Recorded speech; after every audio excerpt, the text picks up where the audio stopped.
Warahmatullahi wabarakatuh. Waalaikumsalam warahmatullahi wabarakatuh.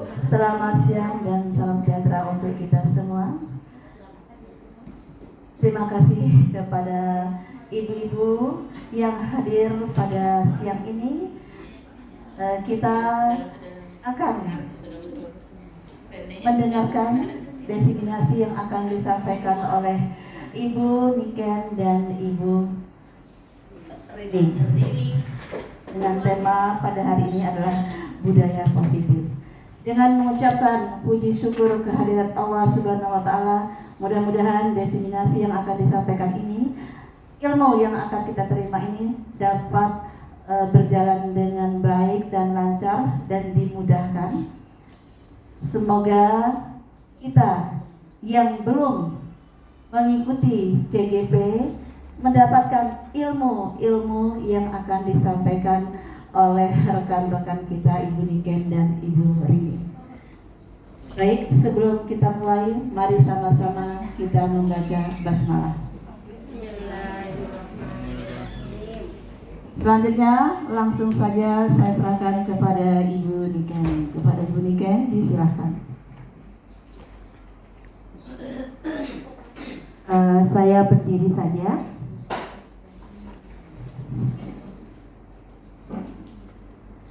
Assalamualaikum warahmatullahi wabarakatuh. Waalaikumsalam warahmatullahi wabarakatuh. Yang terhormat Kepala Sekolah SDN 001 Sangatta Utara yang diwakili oleh Wakakurikulum yaitu Ibu Hajah Syarin Nurita. Yang terhormat rekan-rekan guru dan staf SDN 001 Sangatta Utara yang berbahagia. Terima kasih telah hadir di acara kami yaitu diseminasi budaya positif tugas dari calon guru penggerak angkatan 9 SDN 001 Sangatta Utara, Kutai Timur, Kalimantan Timur. Di sini saya tidak menggurui, saya sharing saja. Nanti materi yang saya tampilkan saya akan tanya jawab dengan rekan-rekan sejawat saya. Nah, di sini saya akan memulai saja diseminasi budaya positif. Nah, di sini ada pertanyaan pemantik, setuju atau tidak setuju. Yang pertama, hukuman dapat mendisiplinkan anak. Nah, ini bagaimana dengan rekan-rekan, setuju atau tidak setuju dengan pernyataan nomor 1? Hukuman dapat mendisiplinkan anak. Hukuman apa dulu? Oke, hukuman apa dulu? Ya, di sini hukuman bisa, yang namanya hukuman pasti bersifat negatif ya. Tetapi di sini kita lihat nanti ada penjelasannya dari kami. Yang nomor 2, tapi jawabannya tadi tidak setuju ya. Tapi kita lihat hukuman apa dulu, gitu ya. Tapi kalau secara fisik kita no, tidak setuju. Baik, nomor 2, pemberian hukuman dengan hal positif seperti membaca atau membersihkan halaman sekolah dapat meningkatkan disiplin anak. Pernyataan ini setuju atau tidak setuju? Pemberian hukuman dengan hal positif, membaca atau membersihkan halaman sekolah dapat meningkatkan disiplin anak. Tergantung. Berarti masih tergantung ya, belum pasti. Oke, yang nomor 3, memberi penghargaan dapat meningkatkan motivasi belajar anak. Bisa jadi, bisa tidak. Oke, baik. Selanjutnya, nah, topik diseminasi saya berdua, Bu Niken dan Bu Rini. Yang pertama, disiplin positif dan nilai-nilai kebajikan universal. Yang kedua, teori motivasi, hukuman dan penghargaan, restitusi. Yang ketiga, keyakinan kelas. 4, kebutuhan dasar manusia dan dunia berkualitas. 5, restitusi 5 posisi kontrol. 6, restitusi segitiga restitusi. Inilah 6 materi yang akan saya sampaikan nantinya, dan mudah-mudahan teman-teman bisa memberi masukan kepada kami. Selanjutnya, pembelajaran 2.1, disiplin positif dan nilai-nilai kebajikan universal. Baik, di sini saya akan membahasnya perubahan paradigma kegiatan kepalan tangan. Nah, ini ternyata ada filosofinya, ibu-ibu. Ada A dan ada B. Anda dan teman Anda sobeklah secari kertas kecil, tuliskan benda atau sesuatu yang sangat berharga untuk Anda. Letakkan di sebelah satu tangan Anda dan genggam benda atau sesuatu tersebut dengan segala daya. Buatlah sebuah kepalan. Jadi tadi kepalan yang sudah dirobek kita kepal. Teman Anda B akan mencoba dengan sekuat tenaga, dengan berbagai cara untuk meminta Anda memberikan benda tersebut. B bisa membujuk, mengancam, menghardik, merayu, menyuap, apa saja akan dapat membuka kepalan tangan Anda. Nah, saya ini minta diperagakan oleh Bu Rara dan Bu Erna. Bagaimana Bu Rara yang memiliki benda itu, dan Bu Erna bagaimana cara mendapatkan benda yang ada di dalam kepalan tangan Bu Rara. Dengan bisa maju ke sini. Ya.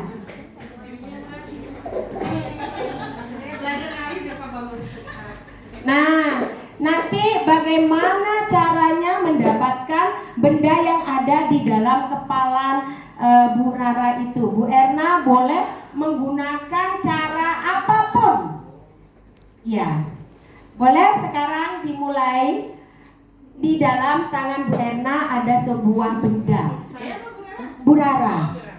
Bu Erna yang merayu.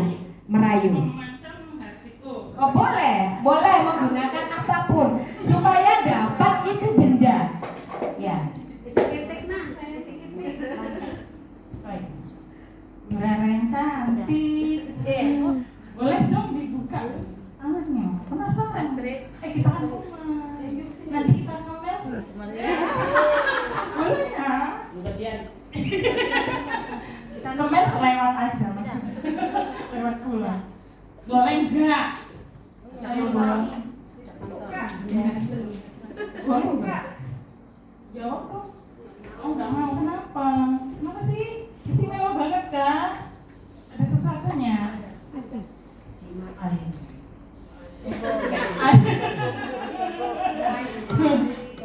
Kita nanti nggak kemana lagi kalau mau buka.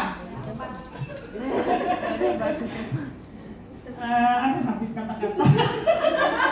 Gak bisa dirayu ini ya. Kayaknya harus main apa? Ya harus. Oh, kasih uang. Oh, dipaksa dicoba buka pelan-pelan. Kasih uang.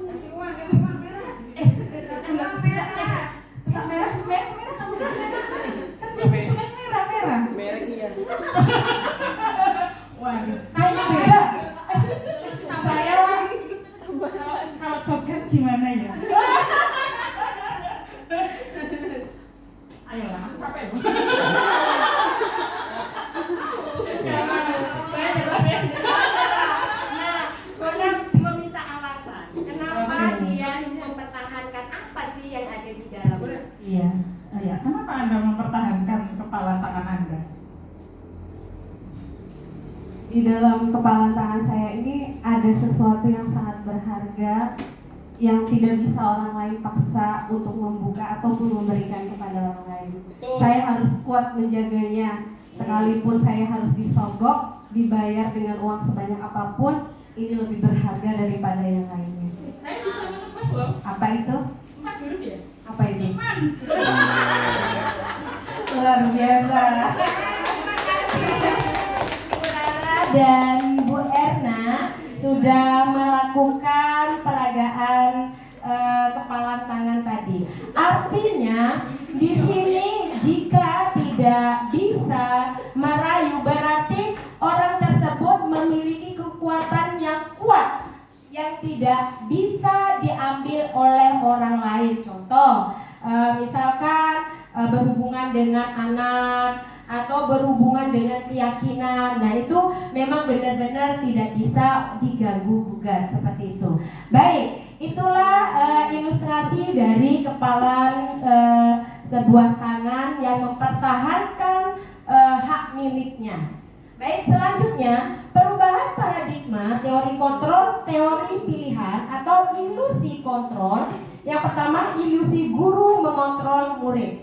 Yang kedua, ilusi bahwa kritik dan membuat orang merasa bersalah dapat menguatkan karakter. Yang ketiga, ilusi bahwa semua penguatan positif efektif dan bermanfaat. Yang keempat, ilusi bahwa orang dewasa memiliki hak untuk memaksa. Ya, selanjutnya, nah ini dia. Perubahan paradigma, stimulus, respon, teori kontrol, teori pilihan.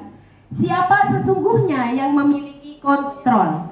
Di sini stimulus, respon, dan teori kontrol atau pilihan. Di stimulus, di sini kita mencoba mengubah orang agar berpandangan sama dengan kita.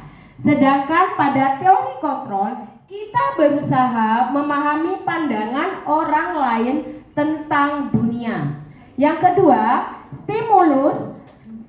Yang kedua, perilaku buruk dilihat sebagai suatu kesalahan. Pada teori kontrol, hanya Anda yang bisa mengontrol diri sendiri. Yang ketiga, pada stimulus respon, saya bisa mengontrol orang lain. Tetapi pada teori kontrol belum tentu Anda tidak bisa mengontrol orang lain. Yang keempat, stimulus respon, pemaksaan ada pada saat bujukan gagal. Pada teori kontrol, kolaborasi dan konsensus menciptakan pilihan-pilihan baru. Yang selanjutnya, stimulus respon, model berpikir menang atau kalah. Yang pada teori kontrol, model berpikir menang. Jadi tidak ada kalah. Selanjutnya,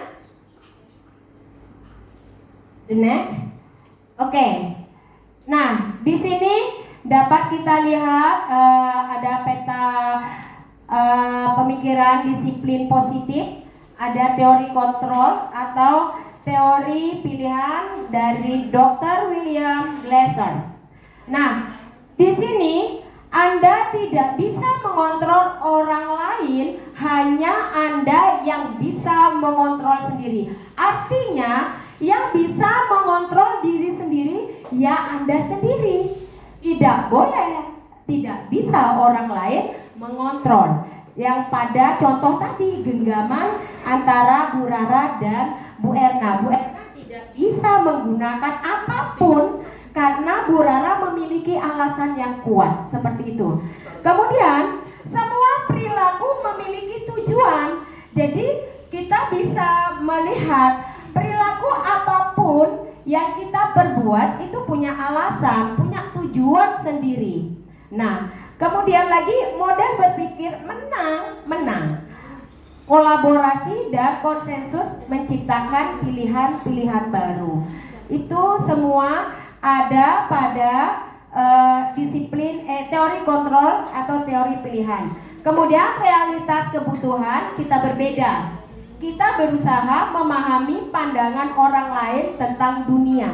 Jadi kita tidak boleh memaksakan pandangan orang lain menurut kita, karena setiap orang itu memiliki pandangan sendiri. Kemudian setiap orang memiliki gambaran yang berbeda. Jadi si A belum tentu memiliki gambaran yang sama dengan si B. Jadi seperti itu, tidak sama.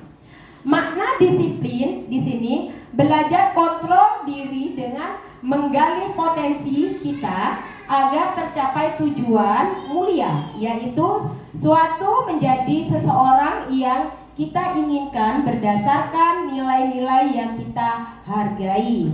Kemudian pada semua perilaku memiliki tujuan, teori motivasi yaitu di situ satu untuk menghindari hukuman, yang kedua untuk mendapatkan imbalan. Kemudian pada makna disiplin yang ketiga untuk menghargai diri sendiri. Kemudian motivasi intrinsiknya nilai-nilai kebajikan universal, kemudian keyakinan kelas. Jadi dari disiplin nilai-nilai kebajikan universal tadi dibentuklah lebih sempit lagi, yaitu membuat keyakinan kelas yang nantinya akan disepakati oleh anak didik kita bersama guru, seperti itu. Kemudian model berpikir menang-menang, kolaborasi dan konsensus menciptakan pilihan-pilihan baru. Sini ada 5 posisi kontrolnya.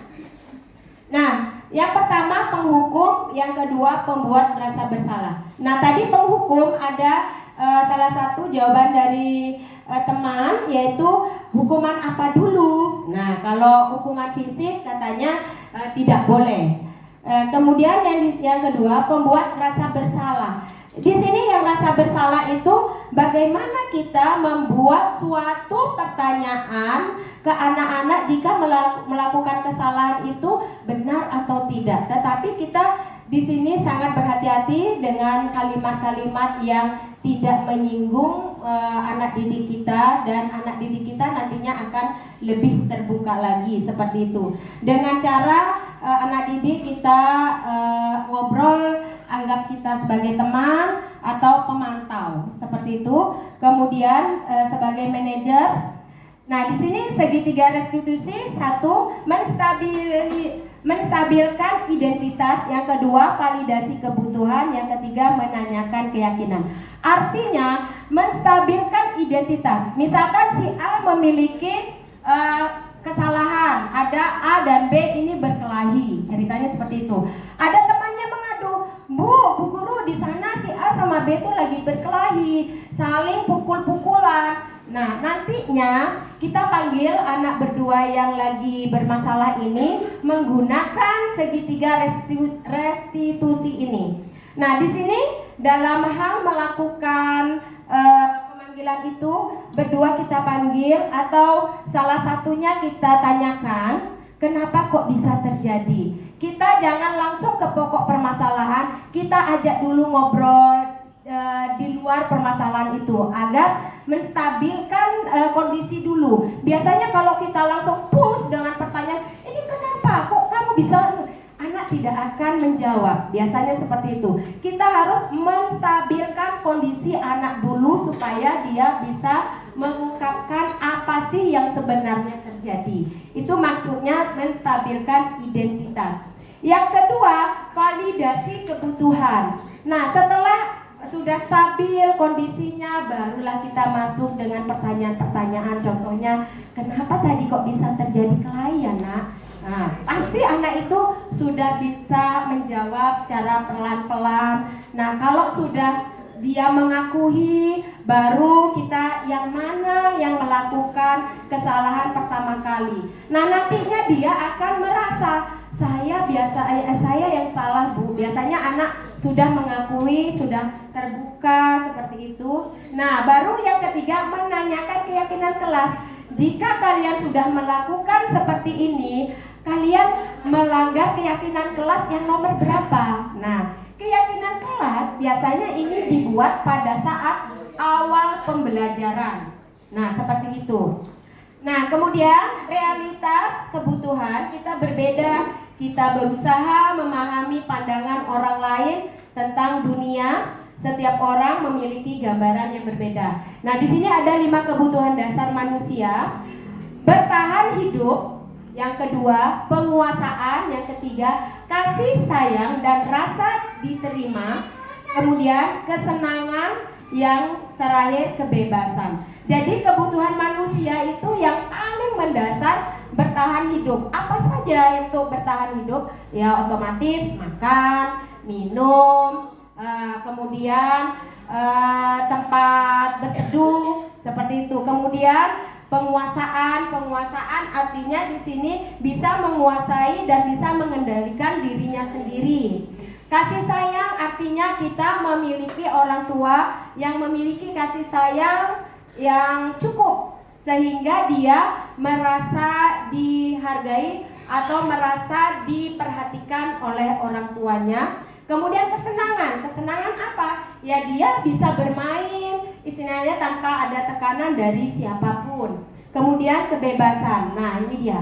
Kebebasan artinya di sini tidak ada tekanan dari siapapun, anak itu melakukan sesuatu seperti itu. Selanjutnya saya akan dilanjutkan oleh Ibu Rini yang nantinya akan dijelaskan karena materi kami masih banyak sekali. Jadi saya serahkan ke Ibu Rini Wanita CGP Angkatan 9 kepada Ibu Rini, disilakan.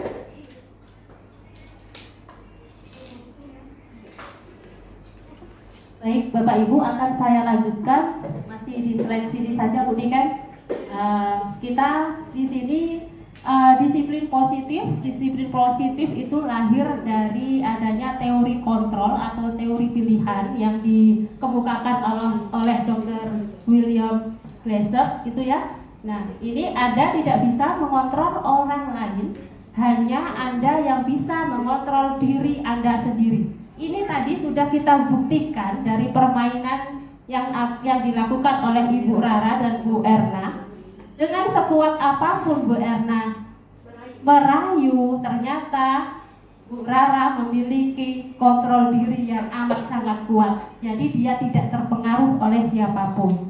Jadi di sini kita berpikir bahwa selama ini kita bisa mengontrol murid kita agar melakukan A, B, C, D. Ternyata itu sebetulnya tidak. Jadi yang bisa mengontrol diri kita adalah kita sendiri. Sekuat apapun kita memotivasi murid kita, tetapi kalau di dalam dirinya tidak ada motivasi untuk berubah, ya tidak akan berhasil. Ini yang saya temui di kelas saya sekarang. Sampai sekarang saya belum berhasil memotivasi murid saya. Entah kapan dia akan sadar akan hal itu. Baik, di sini disiplin positif. Makna disiplin belajar kontrol diri dengan menggali potensi kita agar tercapai tujuan mulia, yaitu sesuatu menjadi seseorang yang kita inginkan berdasarkan nilai-nilai yang kita hargai. Sebentar, saya tanya dulu Bapak Ibu Guru. Kita kalau di sekolah jam kerja kita adalah pukul 7. Bapak Ibu Guru datang ke sekolah jam berapa? Setengah 7. Ada yang jam 7 lewat, ada yang jam 7.30, ada yang jam 7.15. Ya kan? Benar ya? Sampainya jam 7 lewat. Iya betul. Nah, kira-kira kenapa Bapak Ibu melakukan hal itu? Nah, Bu Dharma ini, ya ini yang paling rajin. Rajin. Nah, di sini saya selalu turun kerja cepat karena memang ya saya mengikuti aturan yang ada. Itu nomor 1. Kemudian yang kedua, gimana anak murid saya mau saya disiplin kalau saya sendiri tidak disiplin. Gitu. Luar biasa buat Bu Dharma. Jadi Bu Dharma ini di dalam dirinya sudah memberikan contoh sebagai model untuk siswanya, begitu kan? Dan yang kedua, memang aturannya. Biasanya kalau orang aturannya itu adalah untuk menghindari hukuman. Saya mau berangkat cepat biar tidak dihukum. Kan anak-anak seperti itu. Saya mau datang cepat ada ibu kepala sekolah.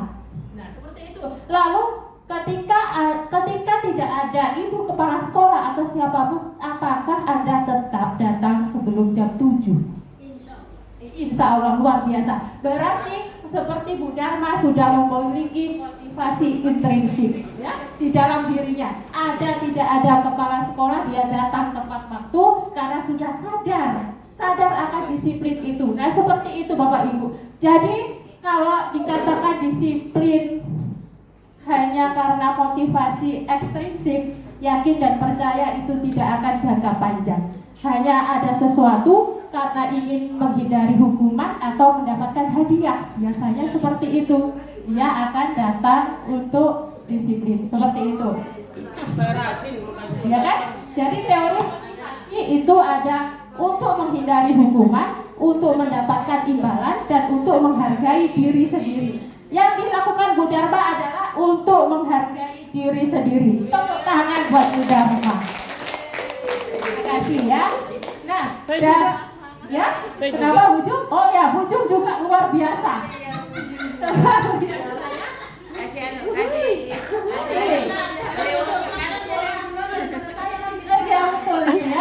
Jadi mendapat imbalan. Baik.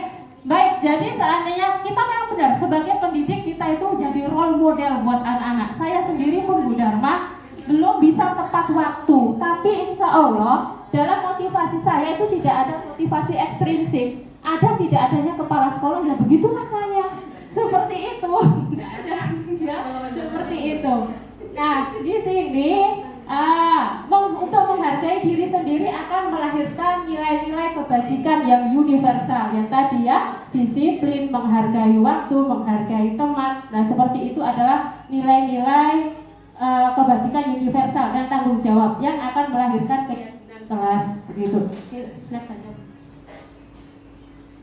Ya, ini nggak usah, tadi sudah ya, makna disiplin. Nah, ini kebajikan universalnya kalau sudah memiliki motivasi intrinsik tadi, yaitu seperti profil pelajar Pancasila. Ternyata nilai-nilai kebajikan kita itu mandiri, bernalar kritis, beriman, bertakwa kepada Tuhan Yang Maha Esa, dan berakhlak mulia. Mandiri, bernalar kritis, berkebinekaan global, bergotong royong, dan kreatif. Itu adalah nilai-nilai universal yang harus ada pada diri kita dan diri murid-murid kita. Ya, ini teori motivasi, hukuman, dan penghargaan dan restitusi. Tadi sudah disinggung sebentar ya. Tadi sudah, nah ini tadi ya, motivasi eksternal itu untuk menghindari ketidaknyamanan atau hukuman. Apa yang akan terjadi apabila saya tidak melakukannya? Kan biasa seperti itu anak-anak. Apa yang terjadi bila saya tidak mengerjakan PR? Ya, saya dihukum Bu Guru, makanya saya mengerjakan PR. Kalau motivasi, masih motivasi eksternal lagi, untuk mendapatkan imbalan dari orang lain. Nah, biasa di kelas, ayo anak-anak, siapa yang bisa maju ke depan mengerjakan soal ini? Guru kasih coklat. Nah, itu juga kita membangkitkan semangat anak-anak sebetulnya, memotivasi anak-anak, tapi itu termasuk dalam motivasi eksternal karena untuk mendapatkan sesuatu. Nah, ini motivasi internal, yaitu tujuannya untuk menghidupkan disiplin positif, ya, menghargai diri sendiri. Saya akan menjadi orang yang seperti apabila saya melakukannya. Saya akan menjadi orang yang disiplin apabila saya datang tepat waktu, mengumpulkan tugas sesuai waktunya. Saya meletakkan sepatu saya pada tempatnya, berarti saya adalah orang yang bertanggung jawab, gitu ya. Meletakkan buku-buku di tempatnya. Itu adalah contoh-contoh motivasi internal untuk menghargai diri sendiri. Merdeka, menurut Ki Hajar Dewantara, merdeka itu artinya tidak hanya terlepas dari perintah, akan tetapi juga cakap buat memerintah diri sendiri. Nah, seperti tadi, yang di sini tadi digenggam, saya nggak bisa dikontrol orang, saya sendiri yang akan menentukan pilihan hidup saya. Itulah yang dikatakan merdeka. Dihukum oleh penghargaan. Nah, ini baru saya tahu, ternyata penghargaan itu menghukum diri kita. Ini ya, bahwa penghargaan berlaku sama dengan hukuman, dalam arti meminta atau membujuk seseorang melakukan sesuatu untuk memenuhi suatu tujuan tertentu dari orang yang meminta atau membujuk. Dorongannya eksternal dan akan ada faktor ketergantungan. Beberapa dampak dari pemberian penghargaan. Alvin Hall 1993. Pengaruh jangka pendek dan jangka panjang. Nah, jadi kalau kita sering memberi penghargaan kepada siswa kita, itu dampaknya ada dampak positifnya, tetapi itu hanya akan menjadi jangka pendek, tidak berjangka panjang. Jika kita sudah tidak lagi memberikan hadiah-hadiah, mungkin mereka tidak akan mau lagi melakukannya. Penghargaan yang menghukum. Bagaimana ini maksudnya penghargaan yang menghukum? Penghargaan yang menghukum, penghargaan yang mengurangi ketepatan, penghargaan tidak efektif, dan penghargaan yang merusak hubungan. Nah, ini saya penghargaan yang merusak hubungan dulu kayaknya sering terjadi di sini ya. Bukan sebetulnya penghargaan yang merusak hubungan itu maksudnya jika seseorang mendapatkan penghargaan atau pujian yang berlebihan, itu bisa menimbulkan kecemburuan sosial di antara temannya. Begitu juga dengan siswa kita di kelas. Ibu kok selalu dia terus yang ditunjuk? Saya tidak pernah. Nah, sebagai guru harusnya kita memberikan penghargaan walaupun dengan bagus, tepuk tangan, hebat. Nah, itu sudah termasuk jenis penghargaan. Penghargaan tidak harus lewat barang atau hadiah-hadiah. Jadi cukup dengan kata-kata positif yang membangkitkan semangat atau motivasi ya. Penghargaan mengurangi ketepatan ini biasanya akan begini. Anak itu selalu mendapatkan nilai bagus. Suatu ketika ibu akan mengadakan tes, kemudian ibu akan memberikan hadiah apabila yang mendapatkan nilai tertinggi. Biasanya anak yang sering mendapatkan nilai tinggi itu justru dia tidak akan mendapatkan nilai tertinggi di waktu itu ketika ibu janjikan sebuah hadiah. Itulah yang dikatakan penghargaan mengurangi ketepatan. Biasa kan terbebani begitu itu ya. Kita sebagai saya sendiri pun biasanya terbebani. Makanya saya itu tidak suka dipuji-puji sebenarnya, karena dipuji-puji itu dapat menghancurkan diri kita sendiri karena kita bisa lupa diri gitu. Lanjut. Dihukum oleh penghargaan yang tadi ya, penghargaan menurunkan kualitas, penghargaan mematikan kreativitas, dan penghargaan mengurangi motivasi intrinsik. Saya rasa cukup seperti yang tadi. Ya, nah ini beri pengakuan secara khusus. Ini kalau kita mau mengasih penghargaan atau apresiasi terhadap siswa kita, beri pengakuan secara pribadi, beri pengakuan kepada semua murid secara bergantian, dan beri pengakuan secara konsisten dan fokus pada prosesnya. Jadi mungkin bisa ya kita itu ngasih penghargaan ke siswa kita, tapi secara khusus mungkin tidak bisa dilihat dengan teman yang lain mungkin ya, seperti itu. Kalau di dalam kelas berarti semuanya wajib kita apresiasi, meskipun hanya dengan tepuk tangan dan kata-kata yang hebat. Seperti itu kan biasanya anak-anak kelas kecil suka seperti itu. Oh, kamu pintar, kamu bagus mengerjakannya. Ya, mereka sudah lompat-lompat itu, senang. Nah ini contoh ya, ini contoh ketika situasinya pada saat menolong murid baru di kelas kita. Ada siswa kita perhatikan. Terus ibu ngomongnya seperti ini, kemarin saya perhatikan kamu membantu temanmu. Nah, itu nilai kebajikannya ada, rasa empatimu besar sekali. Ya, seperti inilah model cara kita mengapresiasi siswa kita. Jadi tidak usah berlebihan. Saya menghargai kepedulianmu.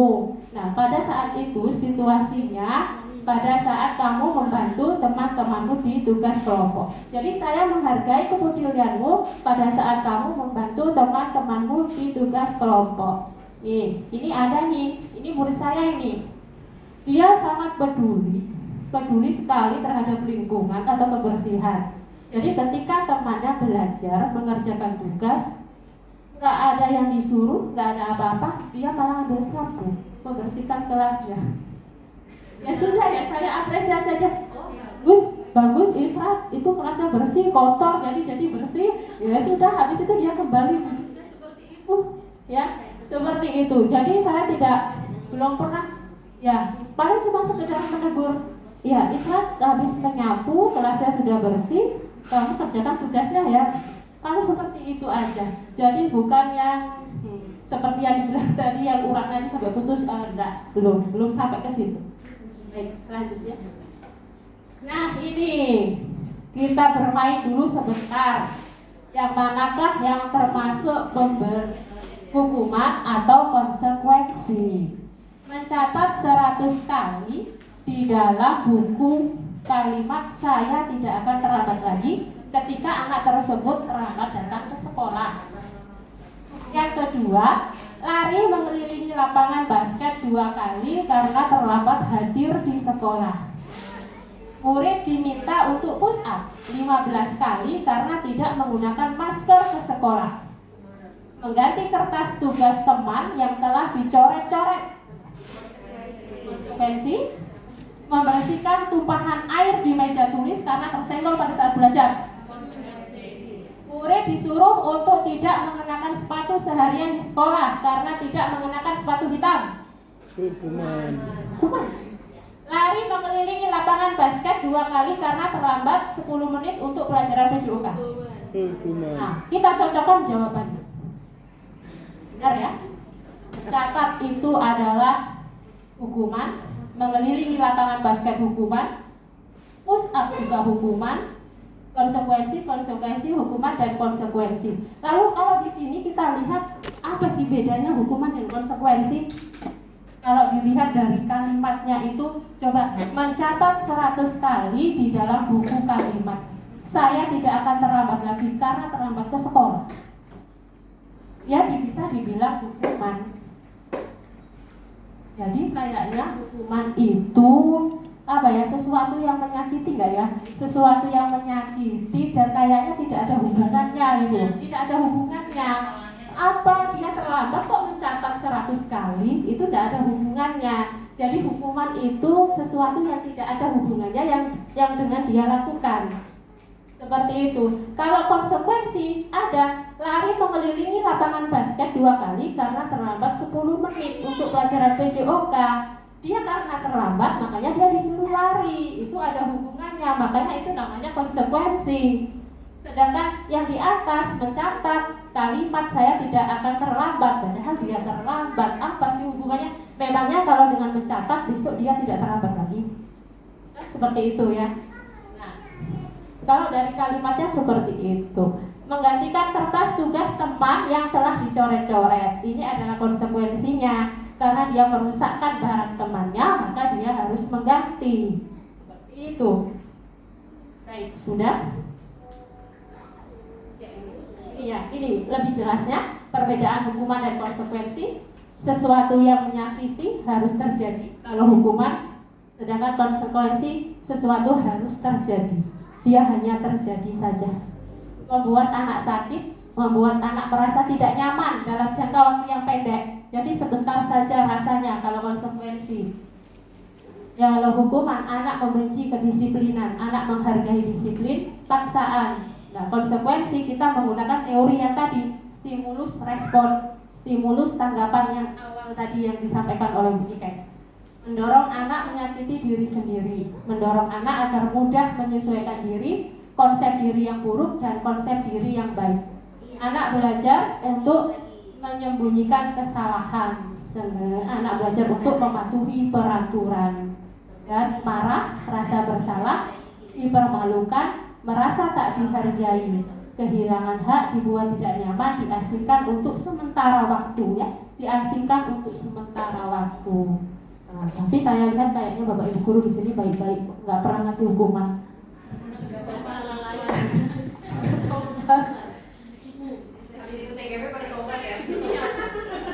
Oke, kalimat selanjutnya yaitu tentang kita akan berbicara tentang restitusi. Apa itu restitusi? Nah, restitusi ini masih ada kaitannya dengan tadi ya, dengan hukuman dan konsekuensi. Restitusi adalah proses menciptakan kondisi bagi murid untuk memperbaiki kesalahan mereka, sehingga mereka bisa kembali pada kelompok mereka dengan karakter yang lebih kuat. Restitusi juga merupakan proses kolaboratif yang mengajarkan murid untuk mencari solusi untuk masalah mereka dan membantu murid berpikir tentang orang seperti apa yang mereka inginkan nantinya dan bagaimana mereka harus memperlakukan orang lain, yang disampaikan oleh dosen 2004. Nah, ini restitusi, identitas gagal itu hukuman. Jadi kalau kita memberikan hukuman, otomatis anak itu menjadi gagal ya, identitasnya gagal. Tapi identitas sukses itu adalah disiplin. Di sini ada konsekuensi dan ada restitusi. Konsekuensi sesuatu yang harus terjadi tadi, sedangkan restitusi adalah merupakan pilihan. Jadi restitusi itu adalah tawaran, bukan paksaan. Jadi Anda ditawari, Anda mau baik atau tidak, kamu percaya atau tidak, kamu mau melakukan ini atau tidak, kalau tidak kenapa, kalau iya kenapa, kan seperti itu. Jadi kita menawarkan, bukan memaksa. Kalau dengan ditawarkan berarti dia sadar dengan sendirinya nantinya ya.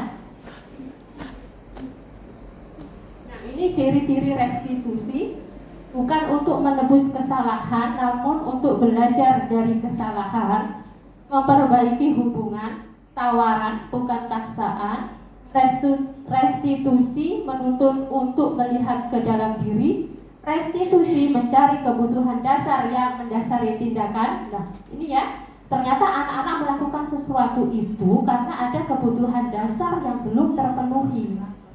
Kebutuhan dasar begitu, ini tidak berlaku pada anak. Berlaku juga pada guru-guru kita. Coba perhatikan tingkah laku teman kita, guru kita, apa yang mereka lakukan itulah kebutuhan dasar yang tidak dia penuhi. Makanya dia melakukan itu. Seperti saya misalnya suka terlambat. Oh, berarti kebutuhan dasar apa yang belum saya terpenuhi oleh diri saya? Ya, seperti apa itu? Nah, seperti itu ya. Restitusi diri adalah cara yang paling baik. Restitusi fokus pada karakter bukan tindakan. Restitusi fokus pada solusi. Restitusi mengembalikan murid yang berbuat salah pada kelompoknya.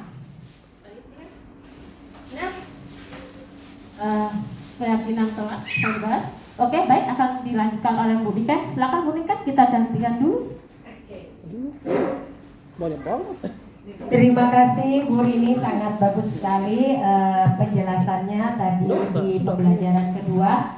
Baik, selanjutnya saya akan melanjutkan pembelajaran ketiga, yaitu mengapa tidak peraturan saja, mengapa harus keyakinan kelas. Nah, ini kita akan menjelaskan mengapa kita memiliki peraturan harus menggunakan helm bila mengendarai kendaraan roda 2. Nah, ini sebuah pertanyaan ya, mengapa? Yang kedua, mengapa kita memiliki peraturan 3M? Menggunakan masker, mencuci tangan, dan menjaga jarak 1,5 meter. Yang ketiga, mengapa kita memiliki peraturan harus datang tepat waktu pada saat mengikuti pelatihan. Nah, ini saya akan menjelaskan. Saya akan bertanya ke teman-teman. Yang pertanyaan pertama, mengapa kita memiliki peraturan harus menggunakan helm bila mengendarai kendaraan roda 2? Kenapa ya? Mengapa ya? Bu Yulipah, adakah jawaban mengapa kita harus menggunakan helm pada saat naik kendaraan? Mencegah terjadinya sesuatu yang tidak diinginkan. Contohnya kalau jatuh, kalau kita pakai helm, itu kan kita ya minimal terlindungi seperti itu. Ya, itu aja, satu aja. Ada yang lain? Adakah pendapat yang lain selain menjaga keselamatan diri kita? Adakah yang lain? Nah, di sini betul apa kata Bu Yulipah? Di sini menjaga keselamatan diri jika jatuh, setidaknya tubuh kita, fisik kita akan terlindungi, tidak langsung kena pada benda yang terbentur. Seperti itu, khususnya pada kepala. Nah, sekarang saya akan bertanya, jika aturan tidak memakai helm itu tidak diberlakukan, apakah tidak ada sanksi istilahnya ya? Apakah Bu Yulipah tetap melakukan pakai helm? Tetap, ya. Berarti Bu Yulipah bisa mengontrol dirinya sendiri. Nah, artinya di sini peraturan pertama pasti kita takut ditilang oleh polisi, ya kan? Karena adanya peraturan. Yang kedua, kita akan menjaga diri kita dari kecelakaan. Nah, seperti itu. Jadi istilahnya pertanyaan nomor 1, Mengapa tidak peraturan saja? Nah, di sini ada dua tujuan dari pertanyaan ini. Jawabannya ada dua. Yang pertama karena ada aturan dari pemerintah. Yang kedua untuk melindungi diri kita sendiri. Nah, seperti itu. Untuk mendukung motivasi intrinsik, berarti Bu Yulipa tadi sudah melakukan, bisa mengendalikan dirinya sendiri ya. Tapi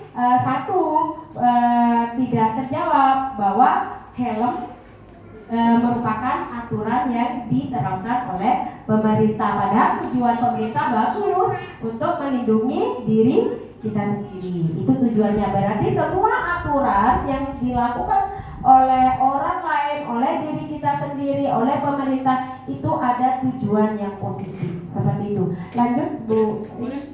Nah, di sini yang mana yang merupakan keyakinan kelas?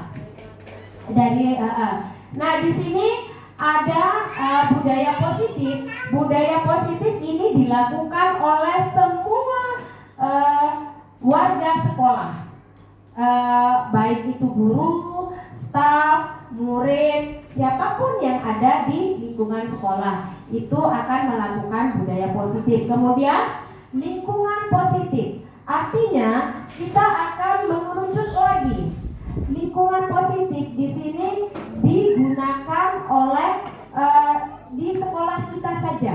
Orang lain tidak akan melakukannya seperti itu. Kalau budaya positif semua orang melakukan.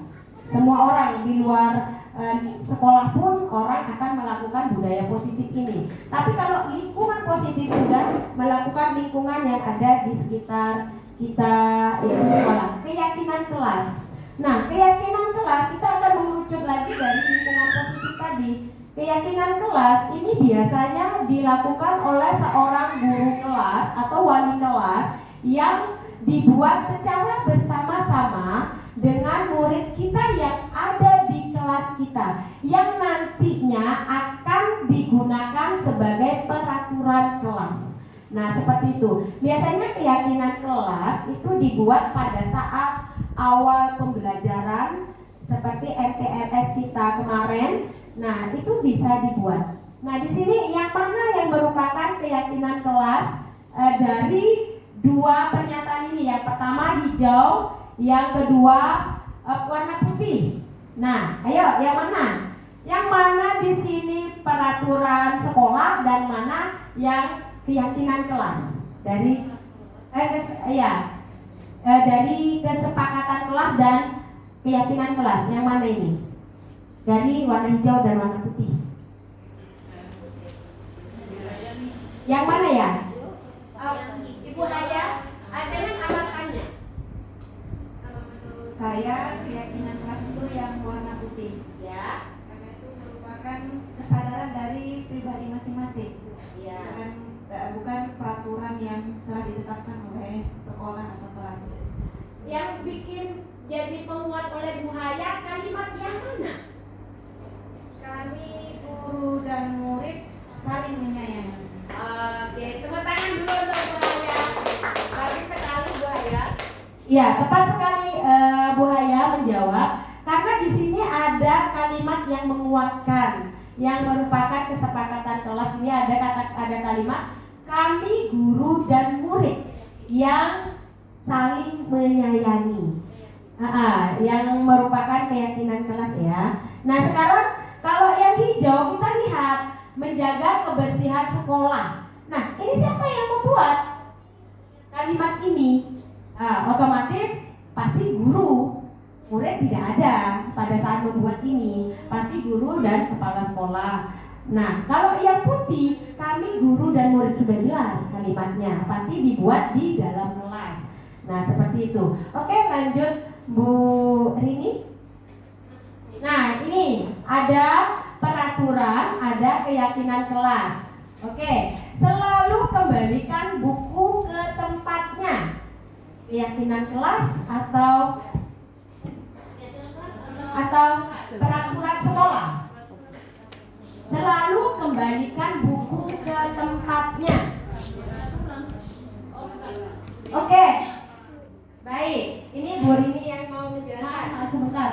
Ini ada peraturan selalu kembali kembalikan ke buku tempatnya. Kita dari peraturan ini kita akan ubah ke keyakinan kelas. Jadi bahasanya ini kita diubah menjadi bahasa keyakinan kelas yang mengandung nilai-nilai universal tadi, seperti tanggung jawab, disiplin. Nah, itu tadi.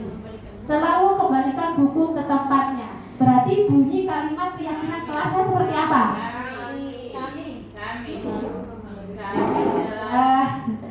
Ayo. Nah, itu kan masih ada kalimat dilarang. Dilarang. Jadi kalau keyakinan Dilarang mengganggu orang lain. Masih ada kalimat negatifnya. Dilarang itu ya.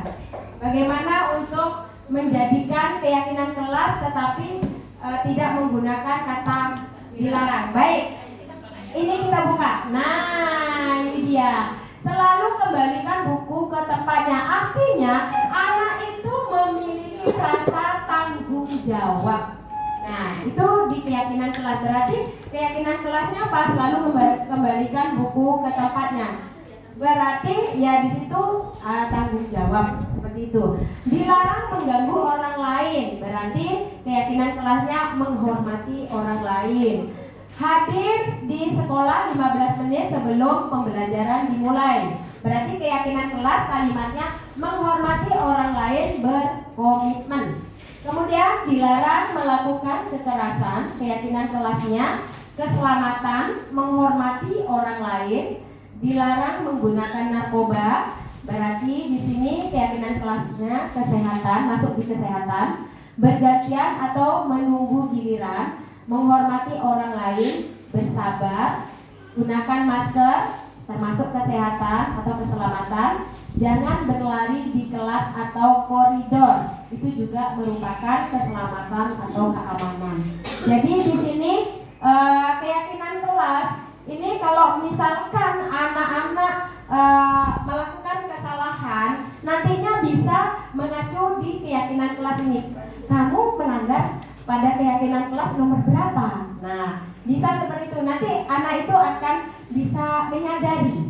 Nah, jadi keyakinan kelas itu sangat penting dibuat supaya untuk mengontrol anak-anak nantinya. Jadi, oh saya kalau melakukan ini, saya melanggar keyakinan kelas yang mana ya? Nah, seperti itu. Oke, lanjut. Pembelajaran kebutuhan dasar manusia. Nah, tadi ada saya jelaskan kebutuhan dasar manusia.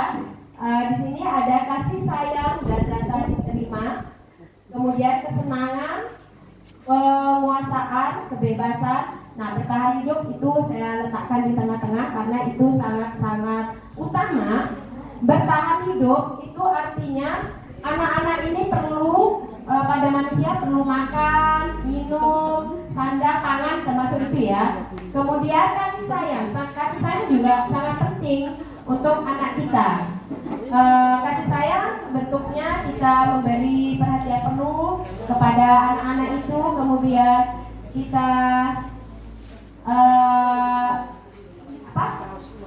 ada penguasaan diri, kemudian kebebasan, anak juga perlu bebas dan perlu kesenangan juga. Lanjut Bu, ini. Nah, ini pembelajaran kelima, 5 posisi kontrol. Nah, ini 5 posisi kontrol kita lihat apa saja. 5 posisi kontrol ada motivasi, identitas gagal atau kontrol dari luar, identitas berhasil sukses atau kontrol dari luar, identitas berhasil sukses atau kontrol diri. Nah, ini saya akan mengundang teman saya. Ini teman saya ini sangat detail kalau menjelaskan tentang tabel yang ada di depan. Ini Bu Rini pakarnya. Nah, saya minta tolong ke Bu Rini. Baik, Bu Guru. Terima kasih. Di posisi yang mana? Kita sekarang akan ke materi selanjutnya, yaitu 5 posisi kontrol guru. Baik, 5 posisi kontrol guru di sini ada motivasinya ya. Kita bermotivasi, kita kan selalu ingin mengembalikan identitas anak menjadi dari identitas gagal menjadi identitas yang berhasil.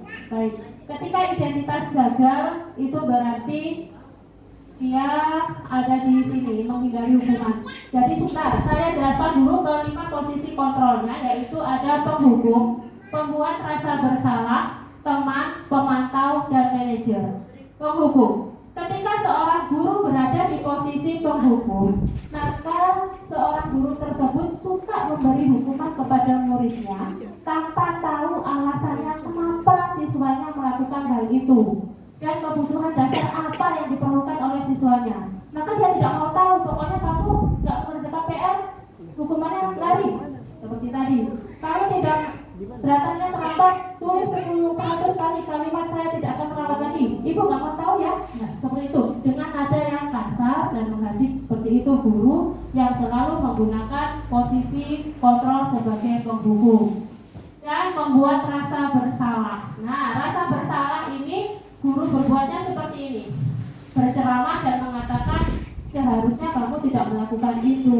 Ibu kecewa dengan kamu. Nah, seperti itu. Nah, ada lagi selanjutnya berkata, kamu seharusnya sudah tahu, ibu lelah sekali. Berapa kali sih ibu guru harus menjelaskan materi ini, masa diulang-ulang terus? Gak kasihan kan sama bu guru? Bu guru sakit ini tenggorokannya. Nah, seperti itu adalah posisi membuat rasa bersalah.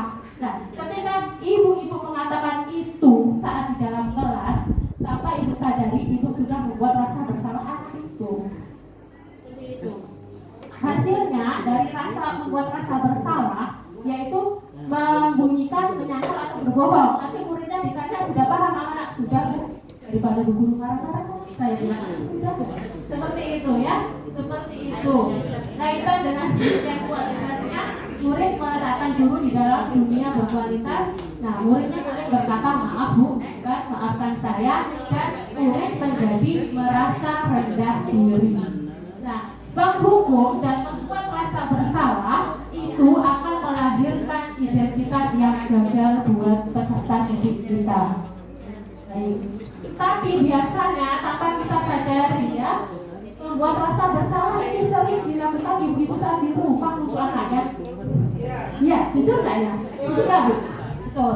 Tapi ketika di sekolah, saya yakin kalimat itu tidak akan keluar. Setiap hari ya? Ya, semoga nanti tidak lagi ya bu ya. Kemudian posisi kontrol guru sebagai teman. Nah, ini kalimatnya membuat alasan-alasan untuk muridnya. Nah, ini biasanya kalimatnya itu sok dekat gitu dengan teman, dengan siswanya. Biasa begini, ayo lakukan ini demi ibu, bantu ibu ya. Nah, gitu. Jadi sok akrab dengan muridnya. Seperti itu. Jika ibu guru suka melakukan hal itu, maka siswa ibu akan sangat tergantung sama ibu. Jadi dia tidak akan mau dengan guru yang lain kecuali dengan ibu. Biasanya itu adalah kekurangan dari memposisikan diri sebagai teman. Memang kita akan dekat sekali dengan siswa kita, tapi dampaknya itu adalah siswanya itu tidak akan mau diajak oleh guru yang lain. Dia akan selalu membandingkan kita dengan guru yang lain. Nah, ini kan hasilnya adalah ketergantungan. Benar ya? Murid meletakkan guru sebagai orang yang sangat penting di dunia berkualitasnya. Saya pikir bapak atau ibu kemana? Ketika anak tersebut mengharapkan sesuatu sama ibu dan ibu tidak bisa memenuhinya, maka dia akan berkata, saya pikir bapak atau ibu saya itu adalah teman saya, tapi ternyata kok saya diberi hukuman juga. Kan seperti itu nanti terkait lama-kelamaannya.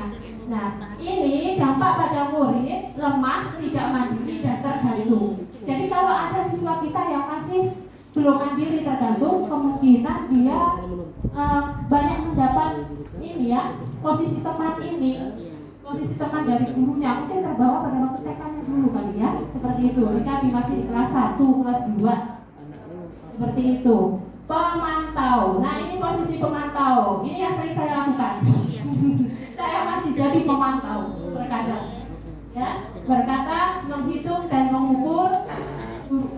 Nah, apa peraturannya? Nah, sering saya ini, kalian pakai baju ini. Hari ini hari apa? Peraturannya, emang pakai baju ini. Seperti itu ya, sering biasanya. Menyesuaikan diri bila diawasi. Murid meletakkan guru di peraturan dan hukuman di dunia berkualitas. Nah ini, berapa banyak bintang yang saya harus peroleh? Berapa halaman yang harus saya tulis? Muridnya berkata seperti itu. Dan dampaknya adalah menitik beratkan pada sanksi atau hadiah untuk dirinya. Nah, seperti ini misalnya, ketika siswa kita tidak mengerjakan PR, pasti kita bertanya, kalau kita memposisikan diri kita sebagai pemantau, biasanya kita akan bertanya begini, kenapa kamu tidak mengerjakan PR? Misalnya, saya lupa Bu Guru, gitu. Kamu tahu kan peraturannya kalau tidak, konsekuensinya kalau tidak mengerjakan PR? Ya Bu, saya mengerjakan. Baik, Ibu kasih waktu ya, kamu kerjakan 15 menit. Nanti kalau tidak mengerjakan 12 menit, awas ya, jangan istirahat dulu. Nah, seperti itu. Jika Bapak Ibu Guru sering melakukan itu, berarti Bapak Ibu Guru melakukan posisi sebagai pemantau. Siswanya dipantau terus, dipantau kesalahannya, tetapi tidak dibenarkan, diluruskan. Hanya dipantau, dilihat kesalahan-kesalahan yang dia lakukan. Itu. Berikutnya ini, kita sebagai guru diharapkan ada di posisi ini, posisi manajer. Ini adalah posisi yang paling baik, posisi manajer, yaitu mengajukan pertanyaan-pertanyaan kepada siswa. Jadi kita harus bertanya kepada siswa tentang misalnya dia melakukan sesuatu kesalahan, kita harus bertanya dulu, mencari tahu dulu, tahu kebutuhan dasarnya dia itu apa sih sebetulnya, kok dia melakukan hal seperti itu. Terus kita akan bertanya tentang keyakinan kelas yang sudah kita buat tadi. Dan itu kita tawarkan restitusi, apakah dia bersedia atau tidak, seperti itu. Nah, nanti jika dia bersedia, maka bersama-sama guru dan siswa akan menemukan sebuah solusi. Dan dampaknya mengevaluasi diri dan bagaimana cara memperbaiki diri, akhirnya tidak saja seperti itu. Ini ya, coba kita lihat. Ketika ada kalimat saya kecewa sekali dengan kamu, siapa yang mengatakan itu? Gurunya ya. Gurunya ini memang benar. Dia posisinya sebagai apa? Sebagai penghukum, sebagai teman, sebagai pemantau, atau sebagai manajer? Oh ya, pembuat rasa bersalah. Saya kecewa sekali dengan kamu. Kamu tidak pernah benar melakukannya.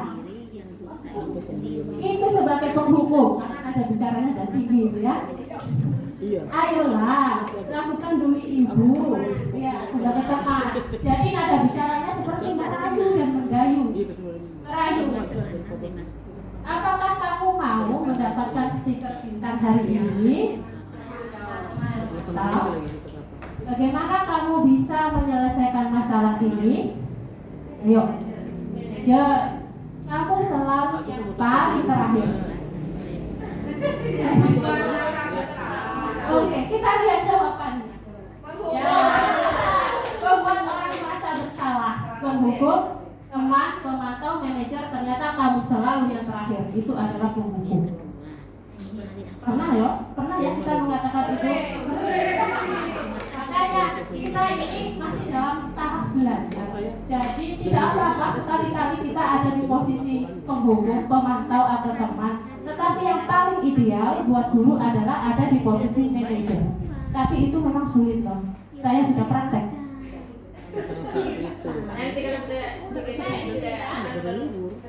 Peraturan pemantau konsekuensi hadiah, nilai-nilai manajer memperbaikinya. Nah ini adalah pemantau. Kalau pemantau itu selalu berputar di peraturan, konsekuensi, dan hadiah. Tapi kalau manajer, dia akan berusaha memperbaikinya sesuai dengan nilai-nilai kebajikan yang dipercayai. Segitiga restitusi. Nah ini ada hubungannya dengan yang tadi ya, posisi kontrol. Segitiga restitusi ini untuk mengembalikan apa tadi? Ayo, mengembalikan kepercayaan diri siswa gitu ya kepada komunitasnya, memperbaiki diri.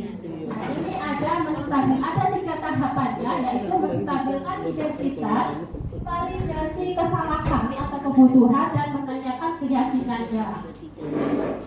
lagi.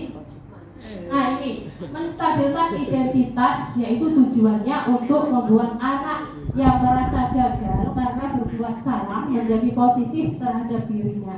Biasanya gurunya berkata berbuat salah itu hal yang manusiawi. Tidak ada manusia yang sempurna. Bapak atau ibu juga berbuat salah. Kita pasti bisa menyelesaikan permasalahan ini. Bapak ibu tidak tertarik untuk mencari tahu siapa yang benar, siapa yang salah. Bapak ibu lebih tertarik untuk menyelesaikan masalah. Kalau kamu menyalahkan dirimu sendiri terus menerus, apakah kamu bersikap baik pada dirimu? Jadi di sini ketika anak melakukan bersalah, kita tidak langsung emosi dan nada tinggi. Jadi kita menstabilkan identitasnya. Biasa bertanya, sudah bel jam pelajaran nih saya ceritanya ini ada kasus jam pelajaran. Tapi ditunggu lama anak ini nggak datang-datang masuk di kelas. Terus itu sini anak ini ceritanya. Hal pertama yang kita lakukan menstabilkan identitas ya. Tapi ini sebelum tanya, Alif, ini kan sudah jam masuk, kenapa dari tadi nggak masuk? Pasti anak itu menjawab, ya bu saya bermain gitu. Guru, pasti kita kalau ingin menstabilkan identitasnya, pasti kita akan menjawab dulu. Gitu ya. Oke, bermain itu bahkan mengasihkan, menyenangkan, tapi kamu harus juga tahu waktu. Di sini kita tuh dituntut sabar, nggak boleh ada emosi, nggak boleh ada emosinya pokoknya. Pokoknya harus sabar banget. Kalau belum kasih marah-marah, oh belum bisa memposisikan diri sebagai manajer, belum bisa. Gurunya darah O, muridnya darah B ya. Ya cocok. Nah seperti saya, kalau darah B, kalau menurut saya aneh-aneh, saya nggak terlalu peduli, nggak terlalu pusing. Nggak masalah buat saya itu kreativitasnya. Saya selalu berpikir seperti itu. Nah berikutnya validasi kebutuhan. Membantu murid mengenali basic kebutuhan dasar yang ingin dipenuhinya ketika melakukan kesalahan. Nah ini gurunya sering berkata, kamu bisa saja kan melakukan hal yang lebih buruk, tapi kamu tidak melakukannya kan? Kamu pasti punya alasan. Mengapa melakukannya? Apa yang penting bagi kamu dan seterusnya. Nah ini saya kasih contoh, misalnya di sini kita validasi kebutuhan siswanya.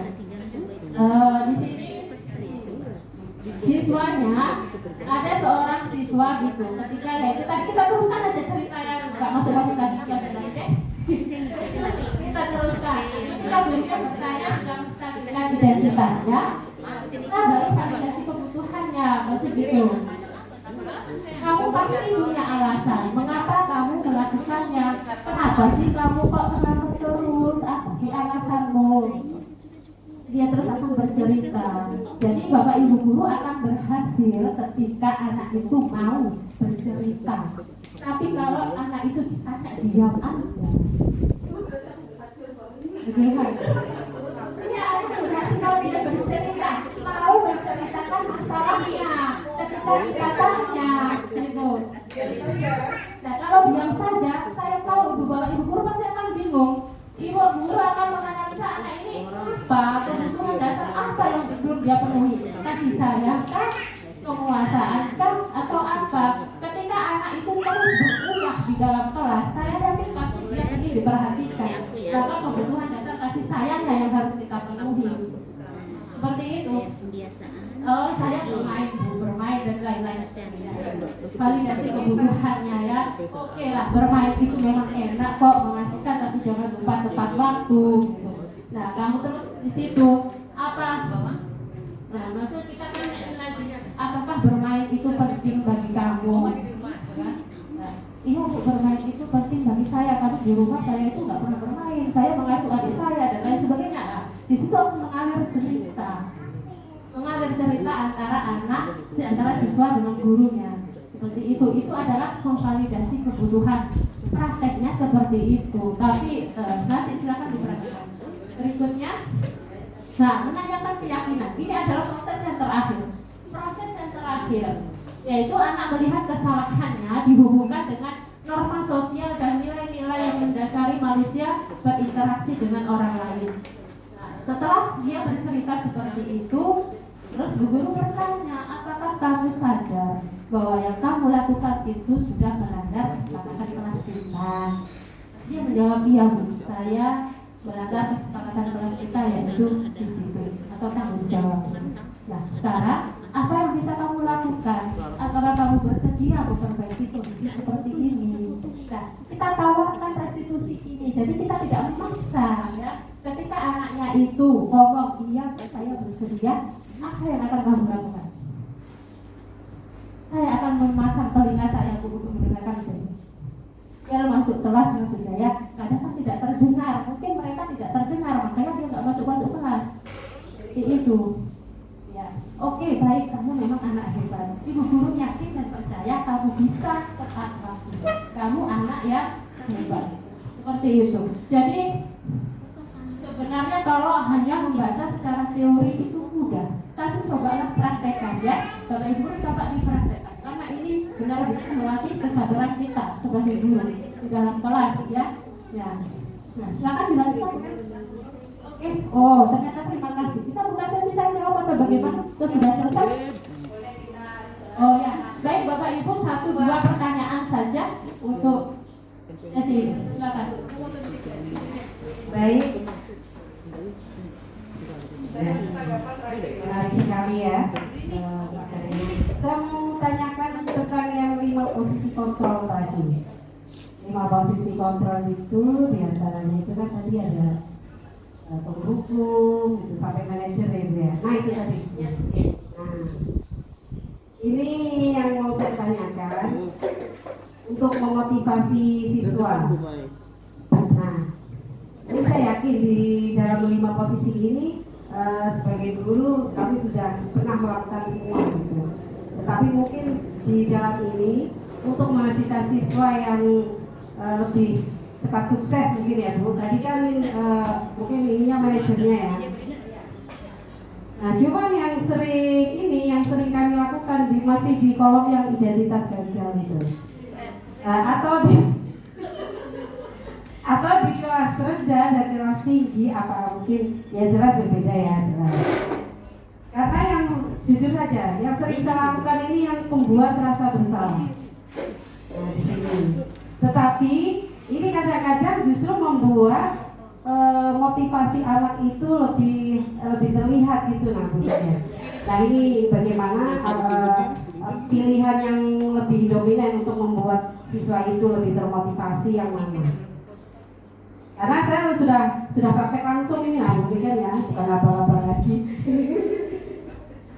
Terima kasih. Baik, Yulifa pertanyaannya bagus sekali. Bu Yulifa, saya tahu Bu Yulifa mengajar kelas rendah kelas 1, kelas 2, kelas 3. Itu kebanyakan memang kita ada selalu di posisi penghukum dan membuat rasa bersalah. Anak-anak itu akan lebih takut, ya kan, lebih menurut jika nanti ada hukumannya, ada konsekuensinya atau ada hadiahnya. Berarti kan ini memang motivasinya masih motivasi ekstrinsik, motivasi dari luar, karena untuk menghindari ketidaknyamanan, untuk ingin mendapatkan sesuatu hadiah atau pujian. Nah, boleh saja ibu melakukan itu, tetapi motivasi itu tidak akan bertahan lama. Saya yakinnya tidak akan bertahan lama. Jika ibu tidak akan memberikan itu, ya muridnya ke situ lagi. Makanya kan dari awal sudah ada yang namanya tadi keyakinan kelas. Cobalah buat dulu keyakinan kelas. Kita curhat pendapat nih dengan siswa. Siswa bisa kita kasihkan kertas-kertas notes gitu kan. Apa sih yang diinginkan, keinginannya itu apa. Dari kertas-kertas itu kita kumpulkan, kita baca satu persatu. Oh ternyata siswa saya ingin ini, ingin itu, seperti itu. Kita buat dulu keyakinannya. Nah sudah jadi, kita bersama-sama, ya itu selalu memang perlu dibimbing gitu nah Bu. Misalnya perlu kita ingatkan terus siswa kita ini, karena dia masih kelas 1, kelas 1 itu kan kebanyakan anaknya belum mandiri, makanya belum mandiri, jadi memang harus terus dibimbing. Tapi alangkah baiknya kalau ibu itu mencoba deh untuk keluar dari zona nyamannya. Zona nyamannya kan ada di penghukum yang membuat rasa bersalah. Coba ibu keluar sekali-kali ke zona nyaman sebagai teman dulu, nggak usah ke manajer dulu. Terus sebagai teman kah atau pemantau dulu. Kita coba hasilnya seperti apa. Saya tidak bisa mengatakan Bu Yulifa lebih baik menggunakan ini itu enggak, karena Bu Yulifa yang melakukan praktek ya.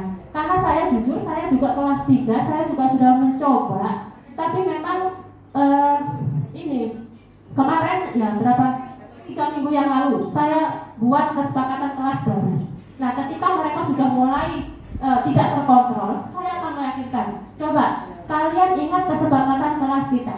Coba ingat tugas siswa apa, yang bukan tugas siswa apa. Nah, seketika dia langsung ingat dan langsung diam, kembali rapi. Jadi saya tidak perlu teriak-teriak, ayo diam, ayo duduk, tidak.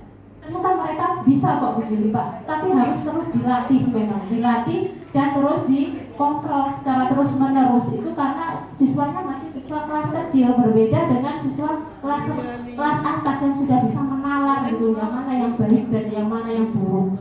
Nah, kalau dari saya itu sih Bu, dari itu jadi pendekatan ya, pendekatannya itu luar biasa. Sebagai teman dulu mungkin, atau Bu Nika di Baik, terima kasih Bu Rini sudah menjelaskan jawaban atau pertanyaan dari Bu Yunita. Kalau saya menambahkan lagi sedikit Bu Yunita.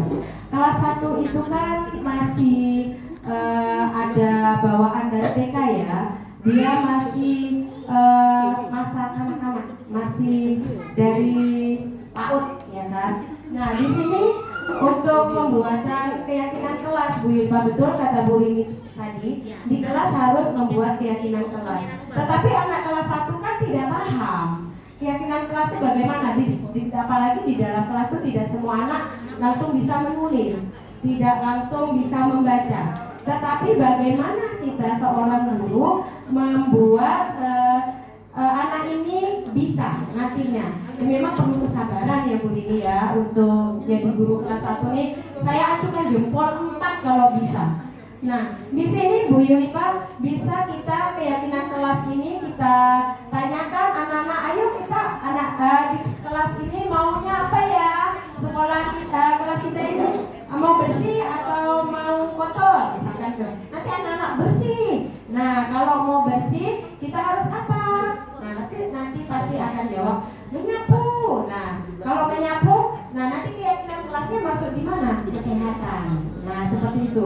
Nah, nanti di keyakinan kelas biasanya kelas 1 kan suka nyanyi tuh. Nah, dari keyakinan kelas itulah kita buatkan lagu. Misalkan keyakinan kelas kita ada 5.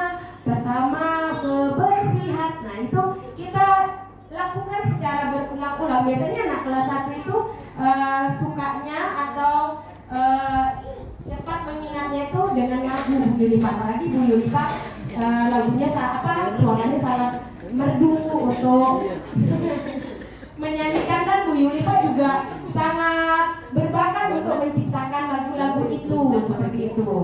Nah, jadi saya yakin Bu Yulfa mampu nantinya, dan Bu Yulfa sangat keibuan nantinya. Jadi saya yakin Bu Yulfa tidak akan lagi berada di identitas gagal ini. Ya Bu Yulfa ya, seperti itu mungkin. Terima kasih. Ada lagi pertanyaan yang lain? Oke, teman-teman, tidak ada. Sekarang ada ini dari kepala sekolah. Terima kasih. Terima kasih kepada Bu Niken dan Bu ini, sangat luas sekali. Saya rasa memang sudah seharusnya ilmu itu tidak dipakai sendiri maupun didiseminasikan atau diberikan kepada orang lain. Kalau melihat dari 5 posisi kontrol ini, berarti kita ketika mau tahu kenapa anak itu tidak melaksanakan tugas, melalui menanya dulu apa masalahnya gitu ya. Oke. Berarti kita harus menggali ada 5 dalam piramida teori Maslow. Yang pertama adalah kebutuhan fisiologi. Bu, saya lapar, saya belum makan dari kemarin. Itu karena makanan, minuman, pakaian itu termasuk dalam kebutuhan fisiologi. Kemudian kebutuhan akan rasa aman. Jadi anak-anak ini tidak akan efektif kemampuan berpikirnya jika bapak ibunya bercerai atau ribut terus. Karena itu kebutuhan nomor 2 paling dasar. Jadi jangan bisa diharap anak-anak tersebut itu bisa maksimal.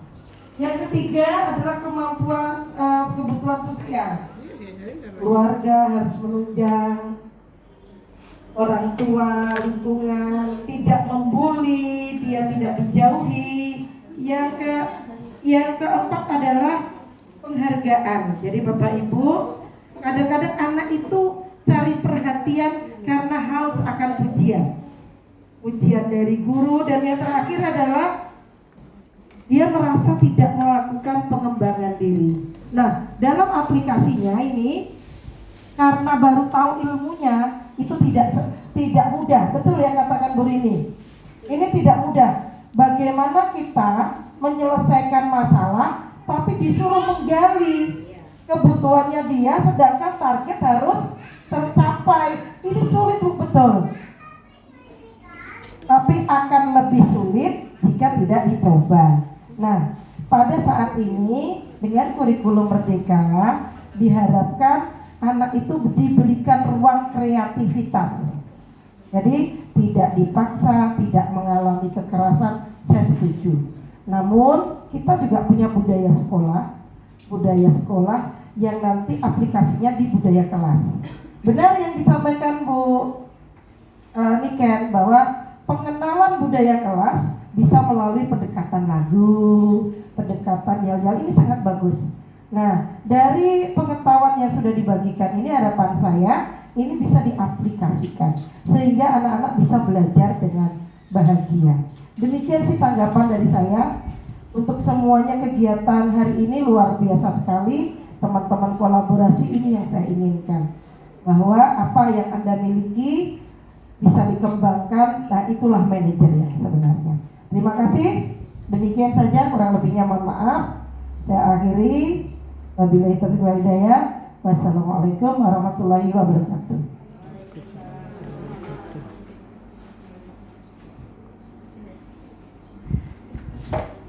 Terima kasih masukan dari Ibu Kepala Sekolah.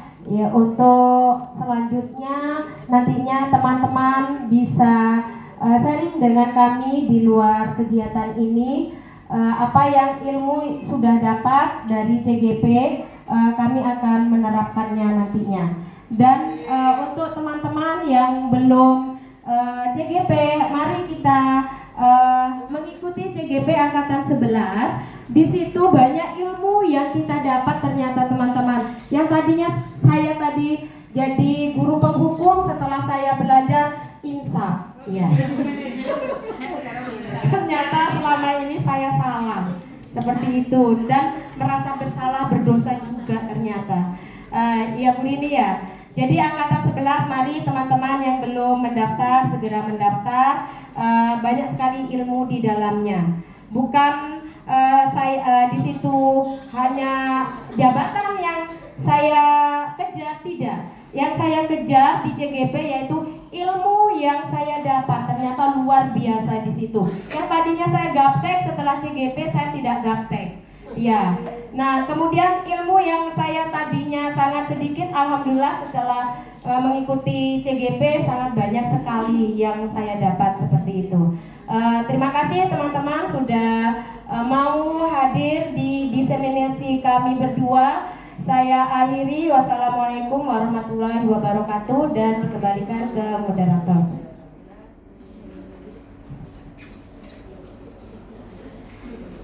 Baik, terima kasih untuk Bu Niken dan Ibu Rini. Alhamdulillah kita mendapatkan ilmu budaya positif. Ternyata budaya positif itu merupakan perwujudan dari nilai-nilai tentang keyakinan yang diterapkan di sekolah ya. Dan budaya positif di sekolah ternyata tidak dapat diciptakan secara instan. Dalam penerapan budaya positif ini di sekolah diperlukan sebuah tuntunan dan tauladan ternyata, baik luar biasa designasi yang disampaikan oleh Ibu Niken dan Ibu Rini pada sore hari ini. Baik, sebelum kita akhiri, mari sama-sama kita membaca doa. Terima kasih. Kalau ada salah kata yang diucapkan, saya akhiri. Wassalamualaikum warahmatullahi wabarakatuh.